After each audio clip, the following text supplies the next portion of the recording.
अस्सलाम वालेकुम नाज़रीन, उम्मीद है कि आप सब लोग खैरियत से होंगे। तो नाज़रीन, ड्रामा सीरियल में कि आने वाली एपिसोड में आप देखेंगे कि मुबशरा और ज़ैद की शादी तो हो चुकी होती है, मगर वो दोनों एक दूसरे के साथ खुश नहीं होते, क्योंकि मुबशरा जैसी लड़की किसी के साथ खुश नहीं रह सकती।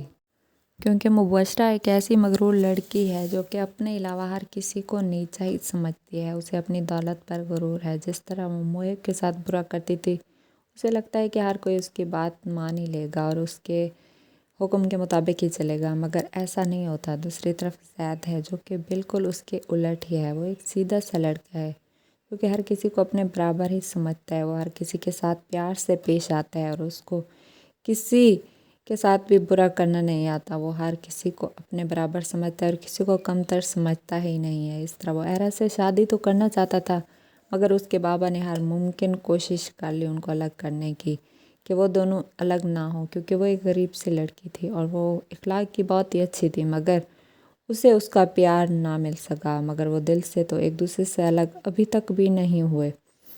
ज़्यादा उसे मिलने जब चला जाता है तो वो उसे मिलने नहीं आती, क्योंकि आयरा को लगता है कि वो एक शादीशुदा इंसान की ज़िंदगी अब बर्बाद नहीं कर सकती, क्योंकि वो ख़ुद भी एक औरत है और दूसरी औरत की तकलीफ़ समझ सकती है।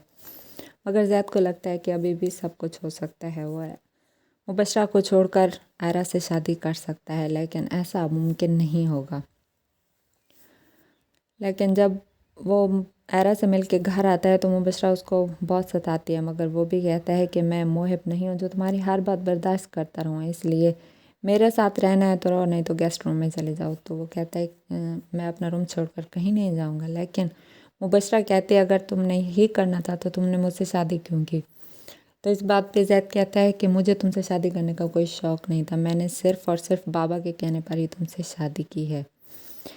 इस तरह वो वहाँ से चली जाती है, लेकिन ज़ैद के बाबा हार नहीं मानते, क्योंकि वो चाहते हैं कि अब ये दोनों खुश रहें, नहीं तो उनकी बेटी का घर बर्बाद हो जाएगा। इस तरह वो आमिर जब ऑफिस जाते हैं तो उनको गिरफ़्तार करवा लेते हैं। तो उनके घर वाले बहुत परेशान हो जाते हैं। एरा उनको कॉल करती है कि अंकल, मुझे पता है ये इस हरकत के पीछे भी आपका ही हाथ है, आप मुझे बताएं कि आपने मेरे भाई को गिरफ़्तार आखिर क्यों करवाया। तो वो कहते हैं कि मैंने बहुत ही अच्छा किया, तुम इसी लायक ही थी, तुमने मेरे बेटे के दिल में मेरे लिए बहुत सारी नफ़रत पैदा कर दी है। अब तो वो मुझसे बात ही नहीं करता और मुझे अपना बाप कहने का हक भी मैं खो चुका हूँ, इसलिए बेहतर है तुम्हारे साथ भी ऐसा हो। तो वो कहते हैं नहीं अंकल, आप जो कहेंगे मैं मानने के लिए तैयार हूँ, लेकिन आप मेरे भाई को वापस कर दें, मैं अपने भाई के बिना नहीं रह सकती। तो वो कहते हैं मैं एक शर्त पे तुम्हें माफ़ी दे सकता हूँ।